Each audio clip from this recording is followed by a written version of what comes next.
Bem, saudações a todos. Vamos dar continuidade à nossa disciplina Física 1, Fundamentos de Mecânica. Na aula anterior, nós discutimos dois conceitos importantes dentro do que nós chamamos de cinemática vetorial. Nós começamos a nossa discussão sobre cinemática vetorial. E lá nós falamos sobre os conceitos de vetor deslocamento e vetor velocidade média. Na aula de hoje, nós vamos ver um exemplo de cálculo, né, de vetor deslocamento e velocidade média em 3 dimensões. Então, está aqui o nosso problema. Então, esse problema aqui é um problema que envolve cálculo de vetor em 3 dimensões. Eu resolvi colocar esse problema aqui porque normalmente os livros acabam não tratando muito a análise vetorial em 3 dimensões. Né? Normalmente, os materiais se restringem muito ao plano, né? E aqui nós vamos estender um pouco essa nossa discussão, né? Lembrando que nós vimos o conceito de vetor deslocamento no espaço tridimensional. Então vamos lá ao nosso problema. Então os morcegos, devido ao seu modo de locomoção, tendem a apresentar alta mobilidade, realizando deslocamentos entre pequenas e grandes distâncias. Esses deslocamentos possuem destacada importância na biologia das espécies. Todavia, informações sobre a ocorrência destes deslocamentos são escassos. Né? Então, essa informação foi tirada do artigo de Carvalho, 2017. Né? Então, considere que um morcego se desloca em uma dada floresta, à procura de alimento, em uma noite de verão. Para tanto, ele parte do ponto P1 e vai até o ponto P2. O ponto P1 encontra-se na origem e o ponto P2 tem coordenadas x3, y4 e z5. Considerando que a distância é dada em metros, determine o módulo e os ângulos alfa, beta e gama que o deslocamento do morcego faz com os eixos x, y e z, respectivamente. E o módulo é a direção do vetor velocidade média desenvolvido pelo morcego, considerando que o tempo desse deslocamento foi de 4 segundos. Então vamos ver como nós podemos resolver esse problema. Então observe que eu estou aqui com uma posição, o morcego partiu da origem e essa daqui é a posição dele. É uma posição que está lá orientada nos eixos x, y e z. Então vamos ver como é que fica essa figura aqui no espaço. Então mais ou menos essa daqui é a representação gráfica desse problema. Então observe o seguinte, o morcego partiu do ponto P1, esse ponto P1 se encontra na origem e digamos que foi fotografado aqui no ponto P2. Esse ponto aqui está nessas coordenadas 3, 4 e 5 em relação à origem. Se vocês olharem para essa figura aqui, vocês vão perceber que este vetor aqui, que eu vou chamar de R, vetor deslocamento, né, a posição do morcego, esse vetor ele não está exatamente no plano XY, ele não está exatamente no plano YZ. Na verdade, esse vetor aqui, ele está no espaço, ele nem está no eixo X e nem está no eixo Y. Então, ele está ocupando, como vocês podem ver, aqui ele parte da origem e atinge o vértice desse cubo aqui. Então, vocês podem perceber que ele não está em nenhum dos planos. Então, para esse tipo de análise vetorial aqui, nós temos que introduzir alguns novos elementos. Primeiro é a noção de direção. Quando nós estamos no plano e vamos calcular a direção de um vetor, nós calculamos o quê? O ângulo que o vetor faz em relação ao semi-eixo positivo do eixo X. Já aqui, você vai observar que esse vetor R aqui, ele vai fazer um ângulo com o eixo X, Y, vai fazer um ângulo com o eixo Z e vai fazer um ângulo com o eixo X. Então, eu tenho que determinar esses 3 ângulos, que são exatamente esses ângulos que ele está descrevendo aqui, alfa, beta e gama. Então, o ângulo alfa é o ângulo que o vetor faz com o eixo semi-eixo positivo do X. O beta é o vetor que é o ângulo que o vetor faz em relação ao semi-eixo positivo de Y. E o gama é o ângulo que o vetor faz em relação ao semi-eixo positivo Z. Observe que eles estão colocando aqui o eixo Z, o eixo Y, aqui o X. Bom, eu mantive essa ordem porque normalmente as análises de vetores 3D, os livros costumam sempre seguir essa ordem. Eu particularmente prefiro X, Y e Z, mas enfim, dá para fazer da mesma forma desse jeito. Então, o que nós temos que determinar no item A é quanto equivale o tamanho desse vetor e esses 3 ângulos que estão aqui. Então, vamos lá. Então, primeiro, no item A, eu quero calcular o módulo desse vetor. Bom, eu sei que quando eu estou no plano, o módulo, né, do vetor seria o quê? A raiz quadrada da componente em x ao quadrado mais a componente em y ao quadrado. E no caso do espaço, como seria? É da mesma forma. o módulo de R vai ser igual a raiz quadrada de x2 mais y2 mais z2. Então, eu posso calcular da mesma maneira introduzindo o eixo G, Z. E nós podemos facilmente provar essa relação que está aqui. Então, vamos fazer a prova aqui de 1 para que você tenha certeza que realmente essa equação é válida. Lógico que existem outros meios de você provar, né? Eu vou provar utilizando o conceito de produto escalar. Então, eu vou calcular o produto escalar do vetor R por ele mesmo. Então, eu vou fazer R escalar R. Então, vamos fazer essa conta aqui. R escalar R. Eu espero que vocês não se confundam, mas ao longo desse exercício, às vezes eu estou chamando as componentes do vetor R de x, y e z, como está aqui, e às vezes eu vou chamar de Rx, Ry e Rz. Considerem a mesma coisa, tá bom? Então, aqui o que foi que eu fiz? Eu coloquei R escalar R, ou seja, xi mais yj mais zk escalar xi mais yj zk. É lógico que se você está bem lembrado como faz o cálculo de um produto escalar, você sabe que esse produto escalar vai ser o quê? X vezes x, x2, i escalar i1, então eu vou ficar com x2, y vezes y, y2, j escalar j1, então eu fico com y2, mais z escalar z, z2, k escalar k1. Então, lógico, você vai concluir que, por essa multiplicação, o r escalar r vai ser igual a quem? x2 mais y2 mais z2. Logo, r escalar r, né? Eu posso escrever essa representação vetorial aqui, desse produto escalar aqui, como sendo que r escalar r é a mesma coisa que r2. Ele gera o módulo do r ao quadrado. Então, r ao quadrado vai ser quem? x2 mais y2 mais z2. Logo, r vai ser igual a raiz quadrada de x2 mais y2 mais z2, como nós queríamos demonstrar. Então, realmente, você pode utilizar essa expressão aqui para calcular o módulo do produto, o módulo do vetor, que é correto. Então, isso aqui é o módulo de R. Então, o que é que nós vamos fazer? Nós vamos calcular agora, já que nós sabemos que essa expressão ela é verdadeira, nós vamos calcular quanto é que dá esse módulo do vetor R. Então, vou trazer novamente a figura aqui, para que vocês não percam ela de vista. Vou substituir aqui, vou escrever quem é o vetor R. Né? É fácil você observar que o vetor R, como o morcego partiu da origem, né? Então, na verdade, aqui seria o quê? Esse vetor R seria a distância, né, entre esses dois pontos. Mas como ele partiu da origem, né, o vetor vai ser dado pelas próprias coordenadas, 3, 4 e 5. Então, nesse ponto aqui, em relação à origem, esse ponto aqui está nas coordenadas 3, 4 e 5. Ou seja, 3i mais 4j mais 5k. Então, substituindo na expressão do módulo, eu vou fazer a raiz quadrada de 3 ao quadrado mais 4 ao quadrado mais 5 ao quadrado, fazendo essas elevações ao quadrado, somando e extraindo a raiz, eu vou encontrar aproximadamente 7. Então, isso aqui é o módulo de R. Já calculamos. Vai dar um número quebrado, mas eu aproximei para 7 para facilitar a nossa vida.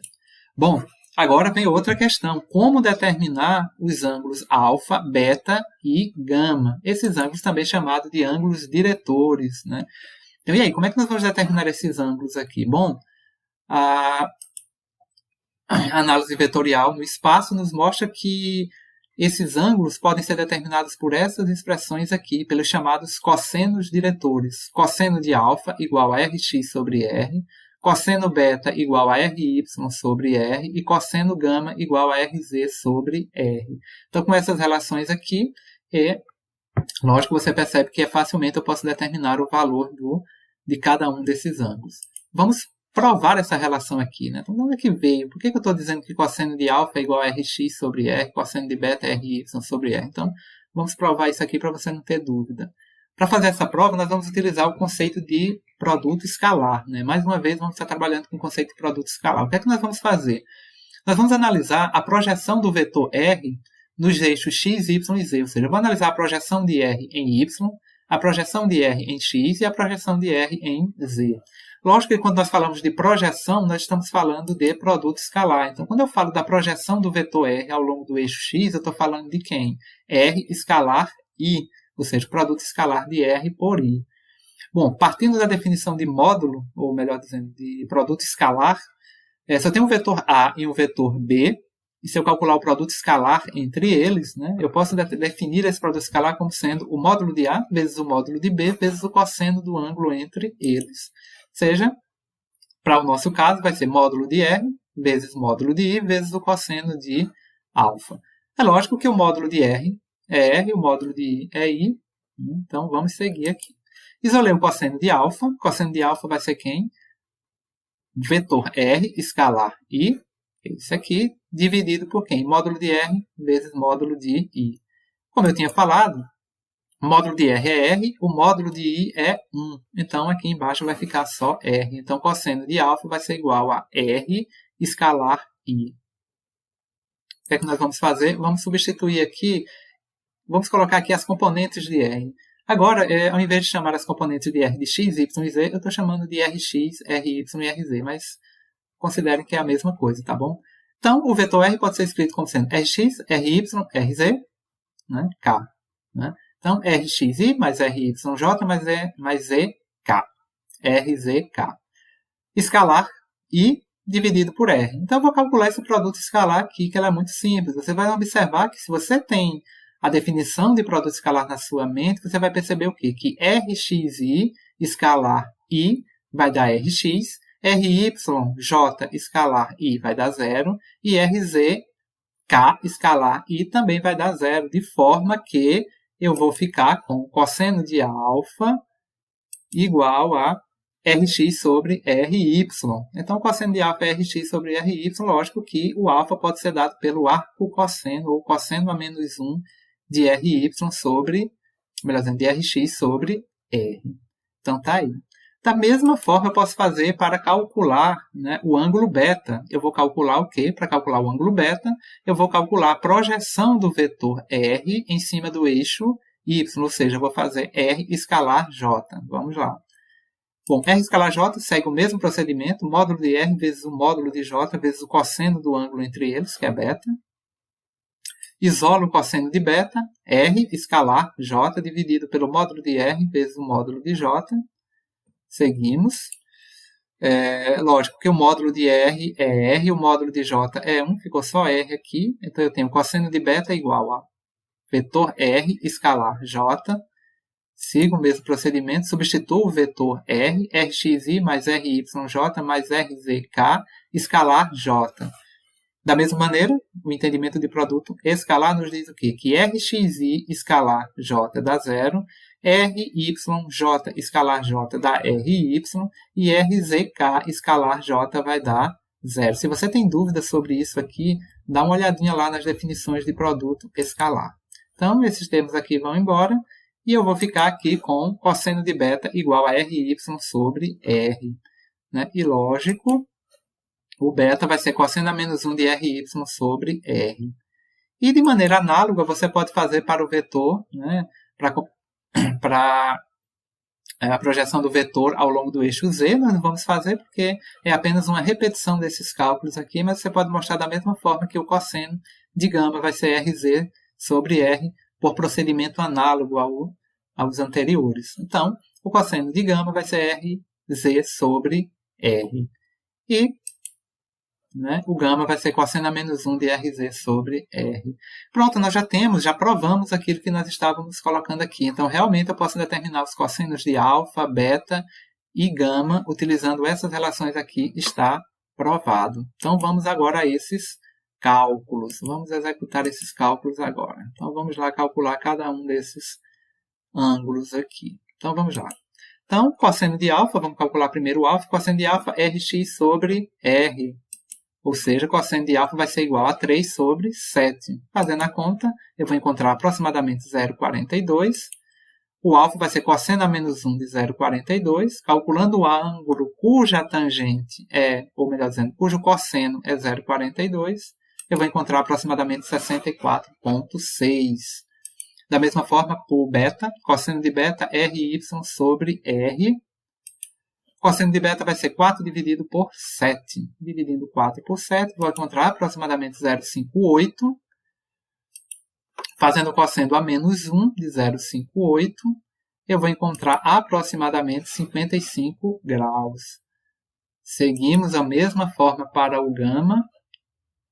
componente em Z dividido por R. Então, cosseno de gama vai ser igual a 5 sobre 7. 5 dividido por 7, que dá aproximadamente 0,71. O gama vai ser cosseno a menos 1 de 0,71. Calculando o ângulo cujo cosseno é esse daqui, eu vou encontrar aproximadamente 44,4. Então, estão aqui os ângulos que me permitem determinar a posição exata, a configuração exata daquele vetor posição. Alfa igual a 64,6, beta igual a 55 e o gama igual a 44,4 graus. Né? Então, está aí os ângulos, né, que me permitem ter a direção desse vetor. Nós podemos ainda utilizar algumas demonstrações interessantes sobre esses ângulos alfa, beta e k. Vamos analisar mais uma característica importante desses três ângulos, né? Para ver um pouco dessas características, vamos analisar aqui quanto é que é o produto, ou melhor dizendo, o vetor unitário de R. Pela definição de vetor unitário, vocês sabem que o vetor unitário é igual a quê? É um vetor dividido pelo módulo dele. Então, o vetor unitário de R vai ser quem? Bom, agora chamando as componentes de R, desculpem essa mudança Rx, Ry, Rz, x, y, z, mas considere como sendo todas as componentes do vetor R. Então, o vetor R vai ser xi mais yj mais ek, dividido pelo módulo de R. Né? Então, fazendo essas contas, eu já sei quem são as componentes do vetor em x, em y e z, já foram calculadas aqui. Ó. Então, eu posso substituir aqui. Essas componentes, pelo que nós calculamos aqui, vai ser o quê? A componente em x do vetor vai ser R cosseno alfa e a componente em y vai ser o quê? R cosseno beta j. E a componente em Z vai ser R cosseno gama, como vocês podem observar aqui. É só eu isolar essas componentes aqui. Ó. Rx vai ser quem? R cosseno de alfa. Então, está tudo aqui. Então, eu posso colocar esse R em evidência e eu vou ter o quê? Que o vetor unitário R chapéu vai ser o quê? Cosseno de alfa I mais cosseno beta J mais cosseno gama K. Tudo isso multiplicado por R dividido por R. Lógico que eu posso eliminar esse R, né? Eliminando esse R, eu vou ficar apenas com cosseno de alfa I mais cosseno de beta J mais cosseno de gama K. Seguindo, então, o vetor unitário R chapéu vai ser igual a cosseno de alfa I mais cosseno de beta J mais cosseno de gama K. Se eu calcular o módulo desse produto, desse vetor unitário, eu vou encontrar o quê? Bom, eu calculo o módulo da mesma maneira que eu calculo qualquer módulo, né? Ou seja, raiz quadrada das componentes ao quadrado, ou seja, cosseno ao quadrado de alfa mais cosseno ao quadrado de beta mais cosseno ao quadrado de gama. Né? Bom, mas aqui nós temos uma informação importante, né? O módulo de qualquer produto, ou melhor dizendo, o módulo de qualquer vetor unitário é sempre 1. Então, isso aqui vai ser 1. Então, essa quantidade como um todo aqui vai ser igual a 1. Então, se eu levar os dois lados ao quadrado, eu vou eliminar essa raiz quadrada aqui, e vocês vão concordar comigo que eu vou ter o quê? A seguinte relação, cosseno ao quadrado de alfa mais cosseno ao quadrado de beta mais cosseno ao quadrado de gama é igual a 1. Essa relação aqui é uma relação importante, porque essa relação relaciona, né, em uma única expressão matemática os três vetores, ou melhor dizendo, os três ângulos alfa, beta e gama. Então, essa forma aqui ela é útil porque em determinados contextos em que eu tenho algumas informações sobre o ângulo e eu quero determinar um ângulo específico, essa relação aqui pode me possibilitar isso. Eu posso escrever um ângulo em função do outro, né? Eu posso realizar uma série de procedimentos que ajudam muito os cálculos. Bom, era isso que eu queria mostrar sobre os ângulos alfa, beta e k. Então, aqui é o vetor, o módulo do vetor de R, né? E aqui o vetor unitário. Então, vamos seguir agora. Né? Acabamos? Não, ainda falta. Vamos seguir aqui, né? Questão um pouco extensa. Agora nós vamos calcular a velocidade média. Né? Nós vamos calcular a velocidade média. Então, esse aqui é um sinal de interrogação que ficou um pouquinho feio, tá bom? Então, eu quero calcular a velocidade média. A velocidade média é muito simples de ser calculada. Pela definição geral, o vetor velocidade média vai ser o quê? O deslocamento dividido pelo intervalo de tempo. Isso aqui é a expressão geral da velocidade média. Bom, o deslocamento eu tenho 3i mais 4j mais 5k dividido por 4, ou seja, esse deslocamento aqui foi efetuado em um tempo de 4 segundos, conforme a descrição do problema. Então, fazendo essas contas, eu vou encontrar um vetor velocidade média 3/4 i mais 1j mais 5/4 k. Então, esse vetor aqui é o vetor velocidade média, né? É o vetor que estabelece a velocidade média que esse morcego desenvolveu, né? Posso calcular agora a raiz ao módulo, né? Então, a raiz quadrada da componente em x ao quadrado mais a componente em y ao quadrado mais a componente em z ao quadrado. Vou encontrar aproximadamente uma velocidade de 1,3 metros por segundo. Né? Então, eu chamo a atenção de vocês para essa velocidade média, para esse módulo dessa velocidade, que é o seguinte. No nosso problema em questão, o morcego se deslocou o quê? 7 metros. Então, ele se deslocou uma distância consideravelmente pequena, né? Porém, vocês vão ver que, em determinadas situações, a forma como calcular a velocidade dessa forma aqui, ela não vai ser interessante. Ou seja, esse modo de cálculo de velocidade, esse tipo de velocidade aqui, ela não vai ser interessante. Porque, por exemplo, vamos imaginar que eu estivesse calculando a velocidade ou o deslocamento que esse morcego teria feito, sei lá, vamos imaginar que o deslocamento fosse de 10 km, né? E eu tivesse calculado essa velocidade média aqui. Então, observe que essa velocidade média seria uma velocidade que eu estaria considerando que, de uma maneira geral, seria uma velocidade média, ou seja, uma velocidade constante. Ou seja, em média a velocidade foi isso, né? Mas é lógico, se eu pegar instantes de tempo específicos dentro desse espaço, eu vou ter velocidades diferentes. Então, vai ter situações que eu não vou querer uma velocidade média. Eu não vou querer uma média das velocidades ou coisas desse tipo. Eu vou querer o quê? Uma velocidade específica em um dado instante de tempo. Então, dentro de um deslocamento de 10 km, transcorreu muito tempo. Se eu quiser pegar um instante de tempo específico ali, dentro daquele intervalo, daquele espaço, e queria avaliar, bom, naquele instante, qual é a velocidade com que o morcego estava desenvolvendo? Bom, essa equação aqui ela não é útil, essa equação aqui ela não consegue me dar essa informação. É por isso que nós precisamos introduzir novos elementos para poder ter algo mais preciso, ou seja, a velocidade dentro de um certo, ou seja, em um determinado instante de tempo específico. É isso que nós vamos fazer na próxima aula. Bom, por hoje é só, né? Questão bastante longa, qualquer dúvida, reveja um vídeo, e dúvidas, estamos à disposição. Até a próxima.